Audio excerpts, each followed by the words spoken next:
Chico, this is serious. When you woke up this morning, you look like a rag doll dragged through the streets by a penguin. Why is it that the first thing you do when your bloodshot eyes open is stare at a phone screen? Instead of waking up and giving God the first word and first moments of your day, you look at some reels of some dude puking as he tries to eat some revolting and wretched insects. Instead of getting up and moving around, stretching, you're stuck curled up on your bed like a seahorse watching someone else live their life. Even later in the day, when you're supposed to get work done for astrobiology, instead, you switch tabs to watch another episode of Death Note. Now, I don't know what happens in that anime, but it better be nothing less than life-changing for you to be deprioritizing God and procrastinating every day in your work. Instead of building the character and virtues of Christ-like men and women, you are decaying like the rotten food bag you forgot you left on your bed 7 months ago. You've got to ask yourself why your automatic response to anything at any time is to grab your iPhone 6 and start scrolling away. Let me paint a picture for you that's better than the Mona Lisa. Look, if you were to ask someone from 3000 BC how to take a dump, they would tell you that they'd have to scout the land for the perfect patch of soil, masterfully dig out a hole with precision and artistry, squat down with perfect mobility, and flex the exact muscles in their feet, legs, glutes, and abs to maintain balance, while coordinating their bowel movements for a successful and controlled emulsion.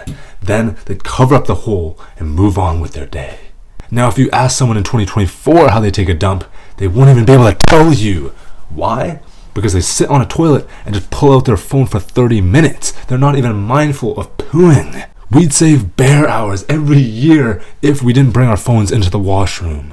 If you are tired of wasting your life, the precious hours and days that God is blessing you with, then you have to stop doom scrolling.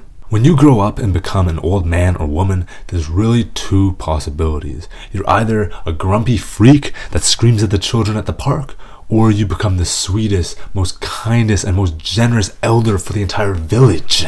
Doom scrolling leads you down a path to the former because you practically waste all your time and conform your mind to the patterns of this world from all the media, movies, and games that you sell your soul to. But if you start to build self-control and give your phone to your pet parrot to take care of, you will have unlocked time in your day to finally work productively on your studies and job, and more importantly, to spend more time with and serve God. When you commit yourself to becoming more like Jesus for the sake of others, you will gradually become like that old man at church who is so sweet and loving and just thankful to God for everything in his life, instead of the old man who just wants to beat up kids while he sits on his porch with a rifle on Halloween night. We're always in a state of becoming. The things that we choose to do today play a big role in influencing the person we will become tomorrow. We can choose the path of instant gratification, spending an hour looking at brain rot and playing T-Moan League because it takes up less energy, or choose to do what's right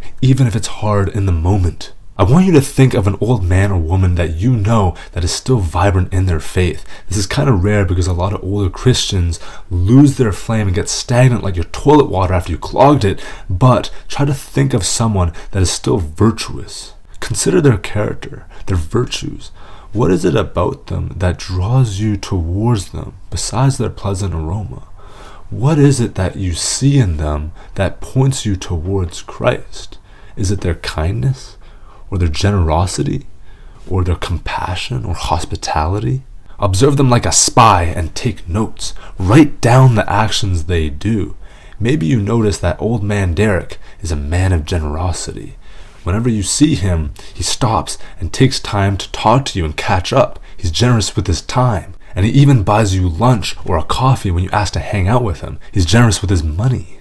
To become like old man Derek, who is generous, just copy his actions.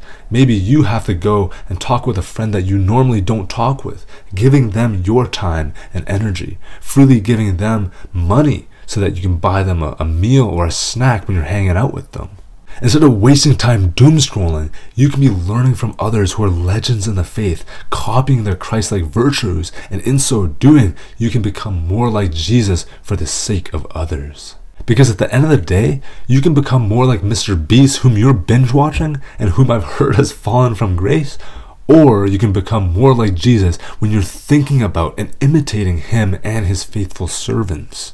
Remember and consider the old man or woman that you're becoming. You can become the cranky old man that gives you a glare when you just say hi. Or you can become the sweet old lady that just can't help but give you a hug and encourage you towards the vast potential she sees in you as you grow in Christ. And that's it for this video. I hope that you enjoyed and learned a thing or two. I would love to hear your thoughts in the comments down below. But don't forget, you can sign up for my mailing list to receive my monthly prayer letters. And that's it for me. Just remember, if anyone then knows the good they ought to do and doesn't do it, it is sin for them. So please, kill the flesh.